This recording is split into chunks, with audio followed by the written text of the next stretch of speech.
C'était l'un de ces rares jours, au début de l'été, où la taïga semblait avoir repris son souffle. Une lourde humidité étouffante, précurseur de l'orage du soir, enveloppait la cabane du garde-chasse Ivan Belov. La rivière Taïajnaya, gonflée par les récentes pluies, charriait ses eaux troubles et rapides, érodant les berges argileuses déjà friables. L'air était si épais que même les cris des mouettes semblaient s'y enliser. Ivan était assis sur le porche, réparant méthodiquement un vieux filet de pêche. Le travail était monotone, apaisant. Il était seul, mais pas solitaire. La forêt était son éternel et silencieux compagnon. C'est pourquoi le premier bruit qui rompit ce silence lourd et endormi le fit sursauter. Ce n'était pas un bruit de la forêt, ce n'était pas le craquement d'une branche sous la patte d'un ours, ni le hurlement d'un loup, ni le ululement d'un hibou. C'était un cri aigu, perçant, presque paniqué, semblable à celui d'un enfant devenu fou. Il était empreint d'une panique si intense et insupportable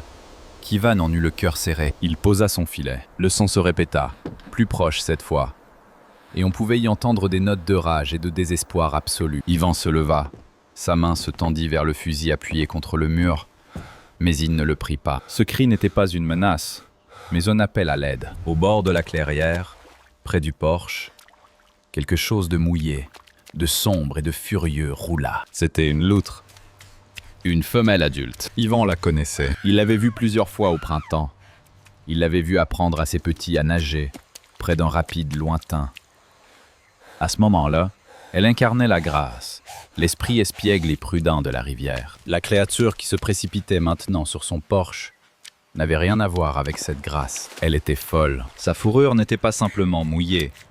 Elle était recouverte d'une épaisse couche d'argile grasse et jaune. Elle courait en rond sur le plancher en bois, ses pattes mouillées laissant des traces sales. Elle hurlait sans arrêt, émettant ce son aigu et perçant. Elle aperçut Ivan. Elle s'immobilisa un instant. Ses petits yeux noirs, d'habitude joyeux, étaient maintenant grands ouverts d'horreur. Elle poussa un nouveau cri, semblable à une toux désespérée et étouffée, et se précipita vers lui. Ivan recula instinctivement, mais elle ne visait pas lui. Elle n'essayait pas de lui mordre la jambe ou la main. Ses dents, acérées comme des aiguilles, s'enfoncèrent dans le cuir épais et rugueux de sa botte. Et elle tira. Elle tira de toutes ses forces. Malgré son petit corps incroyablement musclé, elle s'arc-bouta sur ses pattes arrière contre le porche, son corps tremblant sous l'effort, et le traîna en grognant et en gémissant vers la rivière. « Qu'est-ce qui t'arrive, mère ?» marmonna Ivan, stupéfait. Il n'avait jamais rien vu de tel. C'était contraire à toutes les lois. La bête sauvage n'était pas simplement venue vers l'homme. Elle était venue pour exiger, pour le traîner de force avec elle. Il fit un pas, et la loutre lâcha aussitôt sa botte. Elle courut sur quelques mètres vers le sentier menant à la rivière, se retourna, vit qu'il ne la suivait pas, et poussa à nouveau son cri déchirant. Elle revint en courant, attrapa à nouveau son pantalon et tira dessus. Il n'y avait aucun doute. Elle l'appelait. Quelque chose était arrivé, quelque chose de terrible. « dit Ivan, en faisant un premier pas depuis le perron. La loutre, comme si elle l'avait compris, se précipita. Elle courait sur le sentier, mais pas comme d'habitude, en se cachant et en zigzagant. Elle courait en se retournant sans cesse, attendant qu'Ivan se laisse distancer, puis le pressant à nouveau de ses cris désespérés. Elle le conduisait vers sa maison, vers cet endroit précis près du méandre, où elle avait son terrier, sa cabane, sous les racines d'un vieux saule. Ivan marchait aussi vite qu'il le pouvait, ses lourdes bottes s'enfonçant dans la terre détrempée par la pluie. Il avait déjà deviné de quoi il s'agissait. Les crues, l'argile. Quand ils arrivèrent au coude de la rivière, Ivan comprit que ses pires craintes s'étaient réalisées. Le spectacle était horrible. Là où, hier encore, se trouvait l'entrée soignée et sèche du terrier, protégée par un entrelacement de racines, il n'y avait plus qu'un mur. Un mur fait d'argile humide et lourde, de pierres arrachées avec leurs racines, de buissons et de débris de branches. La pluie nocturne et la crue avaient fait leur œuvre. La rive n'avait pas résisté. Un glissement de terrain s'était produit. Toute la partie avant de la rive, où se trouvait le terrier, s'est effondrée, ensevelissant l'entrée sous plusieurs tonnes de boue. La loutre courut vers cet éboulis et commença à le ronger. Elle enfonçait désespérément ses dents dans l'argile. Ses petites pattes grattaient la terre humide.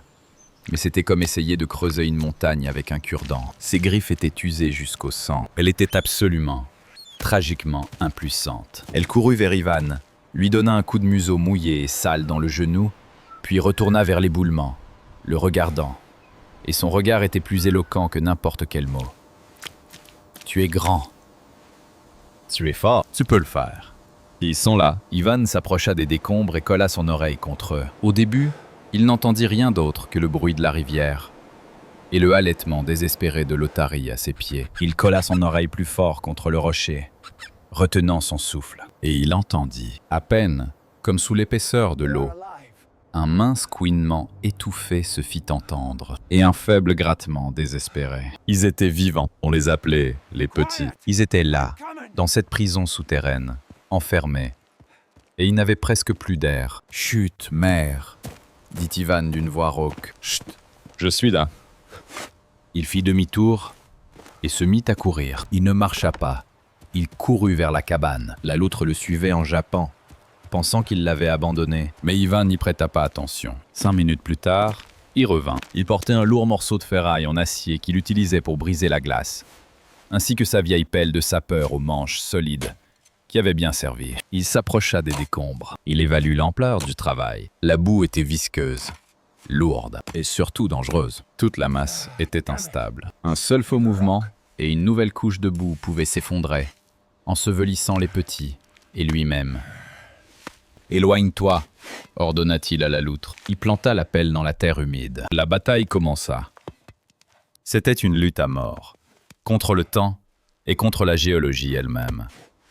L'argile ne voulait pas céder. Elle était comme du ciment liquide. Chaque couche qu'il retirait pesait au moins 20 kilos. Elle collait à la pelle, et Ivan devait la détacher avec sa botte. La sueur coulait à flot, se mélangeant à la boue. Ses épaules, son dos, ses bras, tout était en feu. Mais il ne s'arrêtait pas.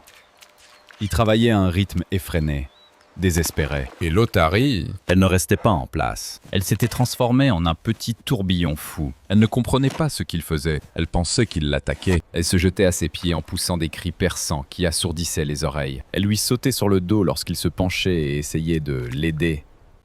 Elle attrapait avec ses dents les morceaux d'argile qu'il rejetait et les emportait 1 mètre plus loin, pensant ainsi apporter sa contribution. « Tais-toi, tais-toi !»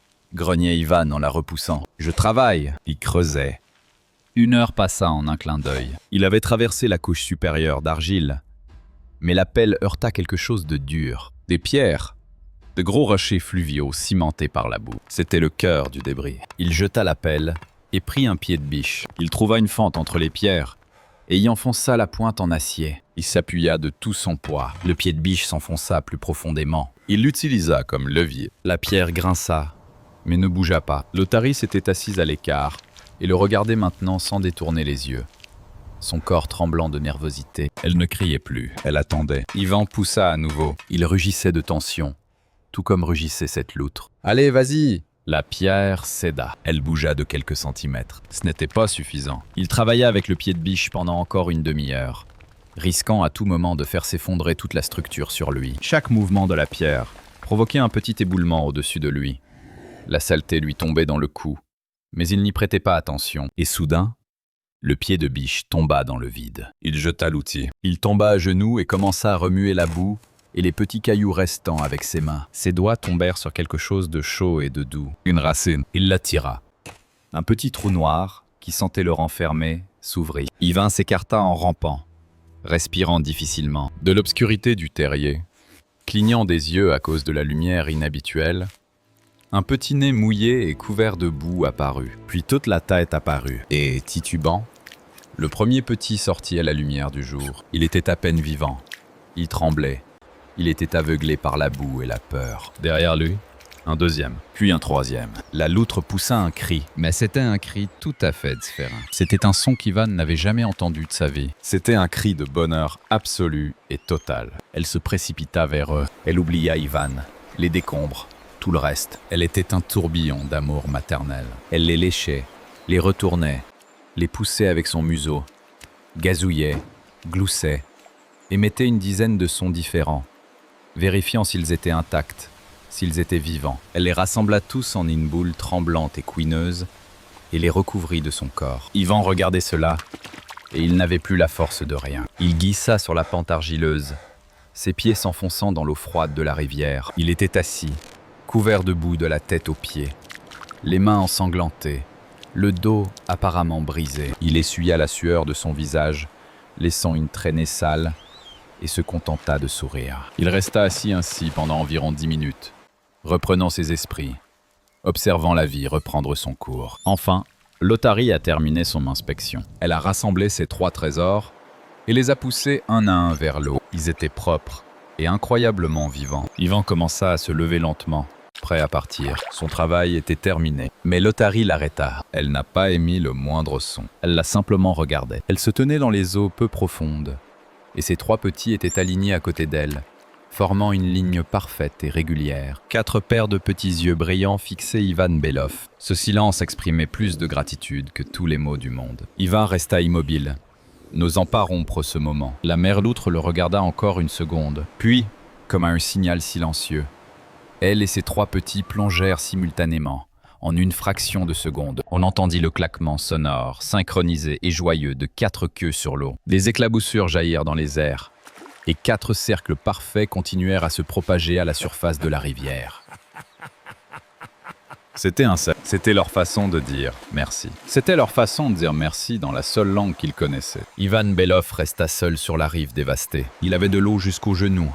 Il était sale, fatigué, mais il riait. Ce jour-là, la dette avait été payée. Et la taïga, incarnée par cette petite mère désespérée, lui avait montré que la confiance et la gratitude n'ont ni apparence ni langue.